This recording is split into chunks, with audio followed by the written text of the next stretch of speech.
Hello guys and gals, and welcome to another episode of Unique Items. Today we're going to be talking about Sureshrill Frost Flanged Mace.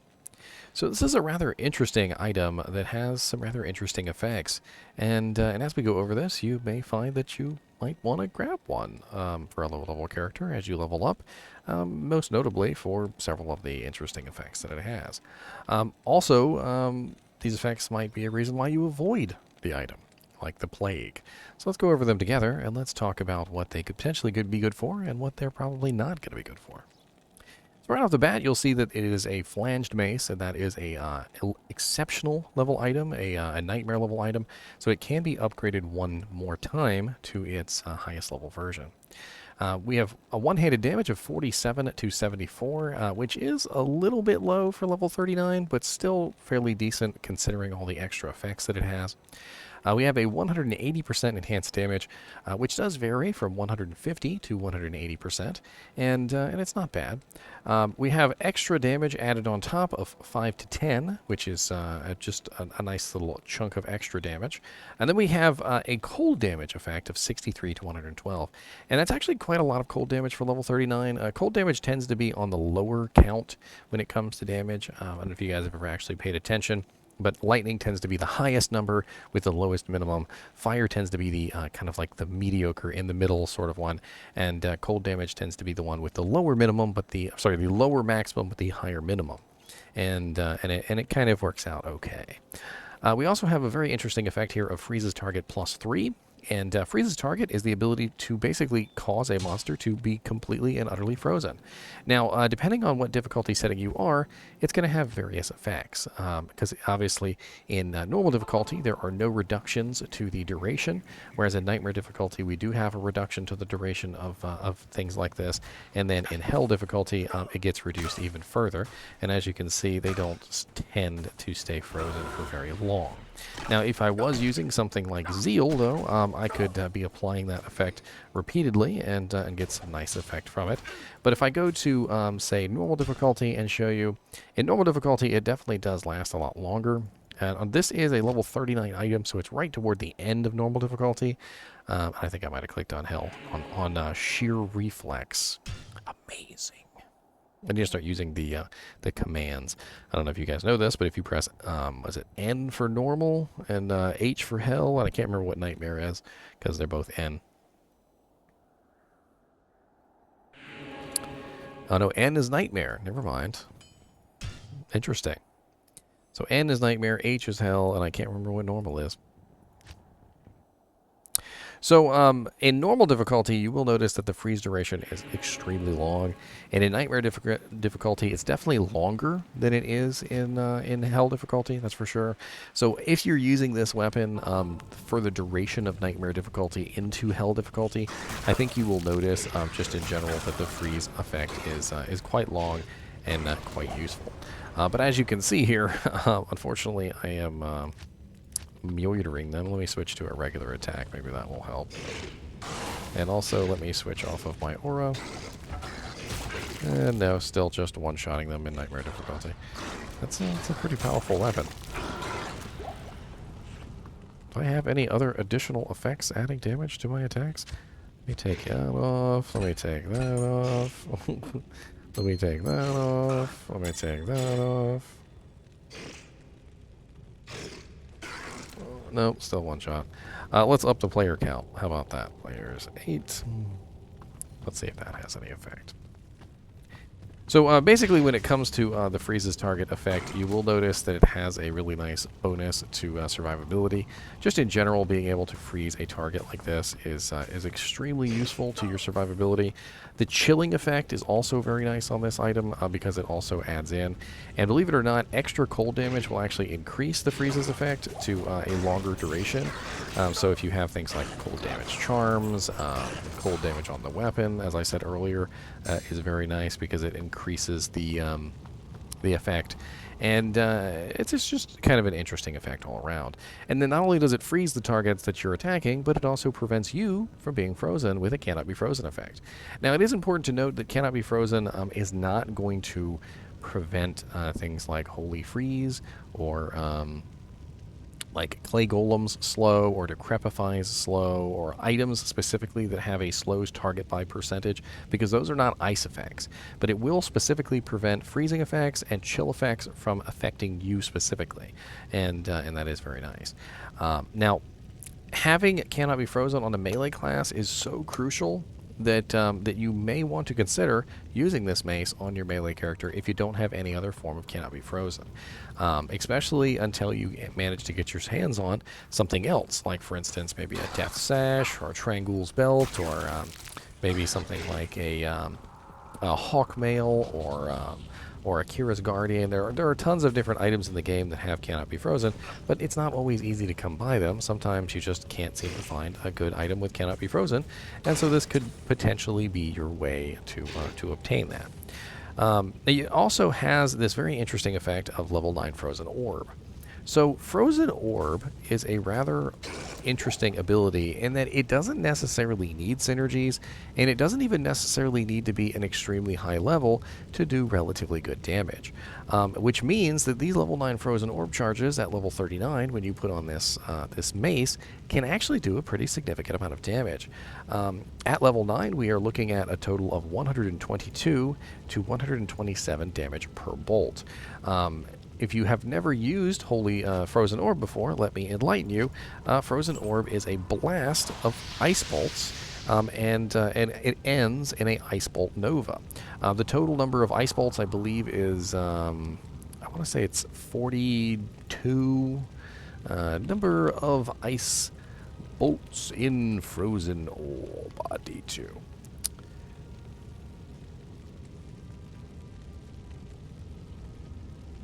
Yes, I believe it's 42. And I think the maximum number that can ever hit a single target, I think, is something like 32, like theoretically, but it ends up being something more like 26 or something like that. I think is what it is. So basically what you have to do is you have to multiply out the damage, because each individual spike of ice is of course going to deal out damage on in its own. So let's pull open a calculator, because I'm terrible at math, and let's multiply this out. So 122 to 127. So let's take an average of I don't know, 124. 124 times 42 bolts is 5,208 damage AoE. And of course, we just talked about earlier how the maximum number of bolts that can potentially ever hit a target is something like 32, which is about 3,968. And more realistically, I believe it's 26. So 26 times 124, you're talking about 3,224 cold damage.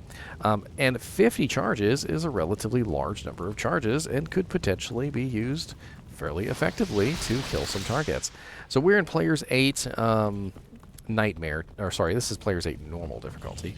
Let me switch to Nightmare difficulty, because level 39 is essentially when you just get to Nightmare difficulty. You're just in Nightmare difficulty, you've gotten to Act 1, maybe you've killed Andarl, maybe you haven't, but for the most part, you're running around in Act 1 or Act 2. So let's go to Canyon of the Magi. Let's see. There are some cold immunes here, but Nightmare difficulty, it should be alright. And what we're going to do is we're just going to use our Frozen Orb. And I'm going to see how many monsters I can manage to kill with Frozen Orb from a non-sorceress. And of course, these monsters have relatively high cold resistance, so do keep that in mind. In fact, they're cold enchanted as well. So not only are these guys cold enchanted, but they are also relatively high cold resistant monsters in general. And I'm still doing a pretty good job versus these guys, to be honest. And of course, I could apply a little bit of physical damage to this guy, maybe. If I can hit him, apparently, because I have no attack rating. Let's attack a monster that's not cold resistance. So let's go in here, and I'm pretty sure these skeletons are usually fire, I want to say. Yeah, they are the burning dead, after all. And even if you didn't want to spam it, like I am doing right now, the interesting thing about using Frozen Orb is that you notice that all the monsters are getting nice and chilly, and that chill effect is slowing them down. That chill effect is causing them to to, you know, obviously not chase after me very quickly and not attack me very fast. This benefit of Frozen Orb is absolutely excellent because you're applying essentially this AoE chill to everything nearby. And you could potentially just simply use it as an opener. You could, you know, obviously open up a door, and the first thing you do when you open up the door is throw in your, you know, your frozen orb, and then you start wailing away at whatever targets you need to wail away at, and it can be a very effective way to slow everything down and give yourself a buffer zone until you get in there and you actually, you know, you actually start wailing on stuff.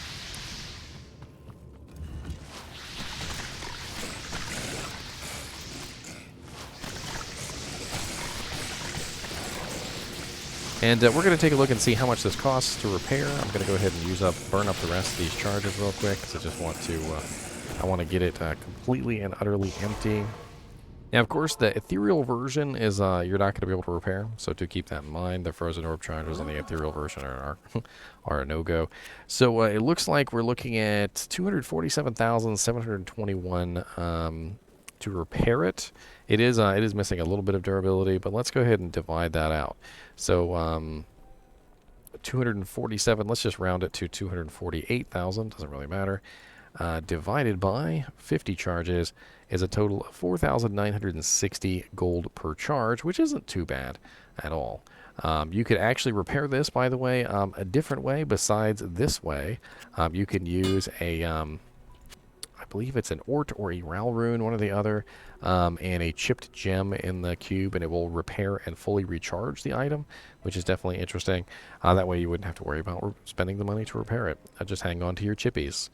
The Frozen Orb, level 9 Frozen Orb, is actually quite effective in Nightmare difficulty when you get this item.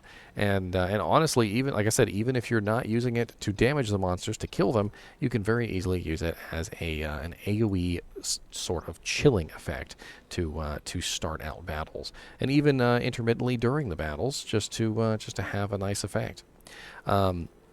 You could also theoretically use this with a maybe a Vengeance Paladin or something like that who is running Conviction. I could imagine that if you were running Conviction and you fire off a couple level 9 Frozen Orbs with max level Conviction, it could be very, very potent. We also have a 50% bonus damage to Undead on this, which of course is because it's a mace and it acts as off-weapon ED. Now, we also have the Ethereal version here, and the Ethereal version has more damage. It has 66 to 105 versus the 47 to 74. And this particular weapon is a little bit more effective, I think, than the other, but of course it's going to break eventually, and that's not a good thing. It does not have any kind of repairs durability, and it is not indestructible. Now, we can upgrade these items, and to upgrade them, but we're going to need a Ral rune. We're going to need a, let me put on some of my equipment back on. We're going to need a Soul Rune, and we're going to need a Perfect Emerald for both upgrades. So let's go ahead and grab some Perfect Emeralds. Actually, my bad. This is already an exceptional item, and I'm pulling out normal to Nightmare difficulty items. Do forgive me. So we're going to need a Pull Rune and a Lum Rune. My apologies. Pull Rune and a Lum Rune. Now, this upgrade is probably not going to be worth it. The downside of upgrading a weapon like this is that it's not really made for Nightmare difficulty or Hell difficulty. And the Pull and the Lum Rune that you would spend to upgrade it oftentimes is just not worth the cost. You can usually use the Pull Rune and the Lum Rune for something else that would probably help you out a little bit better. But I like to explore this anyway, and sometimes I'm surprised, despite my better judgment. So right now we have a... Let me move myself out of the way. Right now we have a Sureshrill Frost Flanged Mace, 47,274, level 39 requirement, and 61 strength. And this goes to the Sureshrill Frost Reinforced Mace of 119 to 147, 46 dexterity, 145 strength, and level 54. And you know what? I am surprised. That's actually not a bad upgrade. For level 54, 119 to 147 is way better than it was before. And quite honestly, the strength and dex didn't go up so high that I would be amiss and you know, like not going to use that. 145 is just below the Monarch shield at level 56, and honestly, perfect timing. We also have the Ethereal version, which would have to be Zodded if you want to use it. It is 66 to 105, 51 strength, level 39.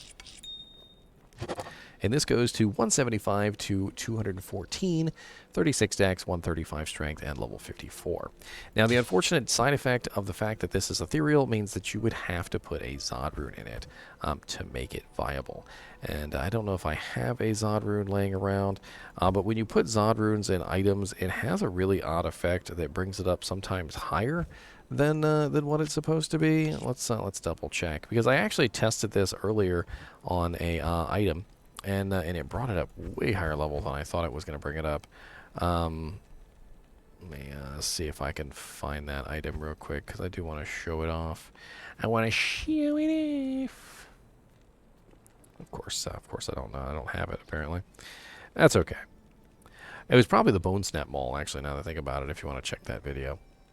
So level 54, and the Zod root is level 69, and we're going to put it in here, and we are going to get level 76. So definitely not viable for level 76.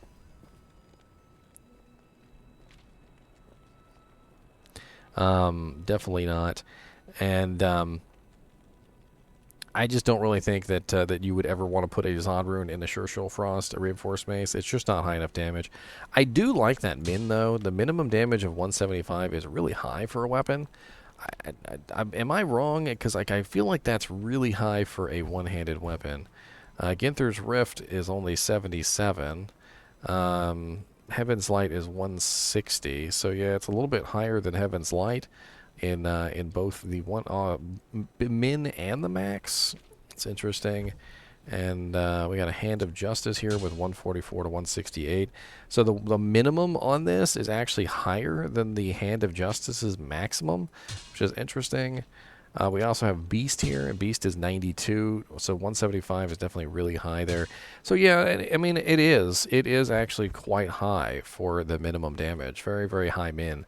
Not exactly the best maximum damage. I definitely have a lot of items that are a little bit higher on the max, but the spread there on that weapon is certainly very nice. And if we were to put it to, let's see, 3,974. Yeah, look at the spread there. 3,176 to 3,974. It's not a bad spread. Like, it's actually a really tight spread of damage. I kind of want to go ahead and like charge somebody with this, like put my concentration on and just like go to Frigid Highlands and just charge somebody. You know, let's swap over to the Hell difficulty though before I do that.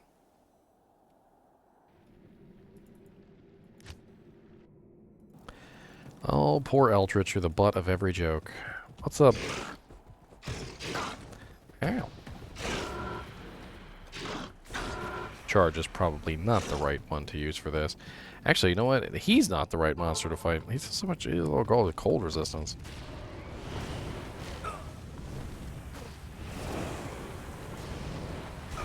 Not the correct weapon for charging. Still funny nonetheless. This weapon would be much better in the hands of a Zealer. Yes. The Zeely Zeals. All in all, I do think that the Sureshrill Frost Mace is a really solid mace, and I was actually quite surprised with that one-tier upgrade. It's actually not bad at all. I don't know if it would specifically be worth the runes, but it definitely upgrades well. Let me say that. It upgrades well, and the level requirement doesn't go up so high that it's prohibitive. The strength requirement and the dex doesn't go up so high that it's prohibitive, and I'm actually quite surprised at how well it goes up. And considering it has very nice effects like cannot be frozen, freezes target, cold damage, and so forth and so on, it could be a decent little upgrade for some time. So let's talk about who could potentially use this item. Well, it's going to work really well on a Zealer. It would work fairly well even on a like a dual wielding mace barbarian. You could potentially use it even on a Necromancer just for the cannot be frozen, if that's what you would like. I could totally see using it on a Necromancer, getting the cannot be frozen, and then spamming frozen orbs while your army is fighting. The frozen orbs could be useful on anybody. You could use it on a swap, and you could just cast a couple frozen orbs and then head into combat. The cannot be frozen is going to be absolutely useful for a lot of characters. Anybody that really, really needs a cannot be frozen effect is definitely going to be looking at this with a side eye. And I'm not entirely sure whether or not I would specifically hunt this down. But it is a very interesting weapon that could be useful in a lot of hands. Let's take a look really quickly over on Silo's Pen, and let's see where we could potentially find this item. And you know, let's check out the numbers, shall we? Shall we? So here we have Sureshrill first. There you are. We're going to take a look at bosses, and we're going to pretend we have, let's see, it's level 39, right? So let's say 100% magic fine. Let's say we managed to get ourselves up to 100% magic fine. So we are looking at our best kill is Nightmare and Dariel. That's actually a pretty good spot. I think we could probably end it right there, because level 39 is right about the time when you hit Nightmare and Dariel. In fact, most of the time, I find myself at or around level 40 by the time I kill Andariel or right after I pass Andariel, one or the other. And that means that Nightmare Andariel could be an absolutely solid farming spot to get your hands on a Sureshrill Frost. We also have Nightmare Mephisto, which maybe not the best because you have to get to Act 3 first. And we also have Normal Bale, which could make sense if you're doing a little bit of farming in normal difficulty before you get to Nightmare, just to up your level a little bit. And let's double check here and see, oops, let's see, what super uniques. Sorry, my girlfriend's blowing up my phone.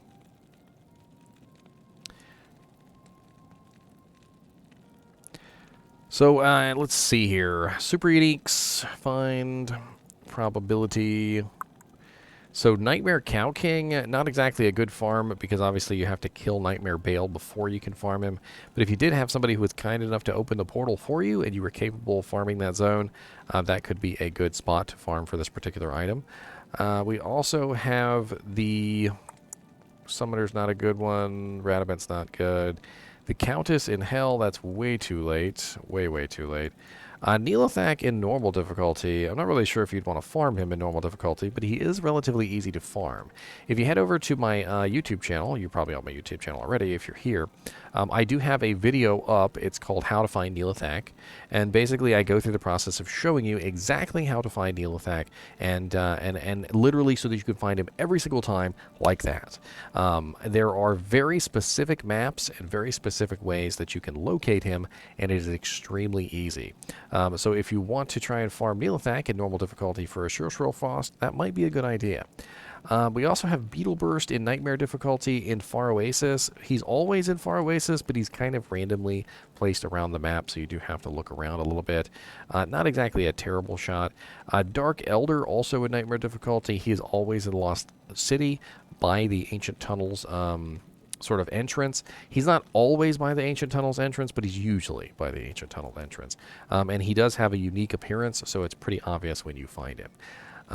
Down here we also have Eldritch. I'm not really sure if farming Eldritch in Nightmare difficulty is a good option, considering you're not going to be anywhere near the end of Nightmare difficulty by level 39. And by the time you get to Eldritch, you're on your way to Hell difficulty, and that's not really going to help you out very much, is it? Trying to see if there's any other good. Let's limit it to Nightmare difficulty, and let's go back to probability. I'm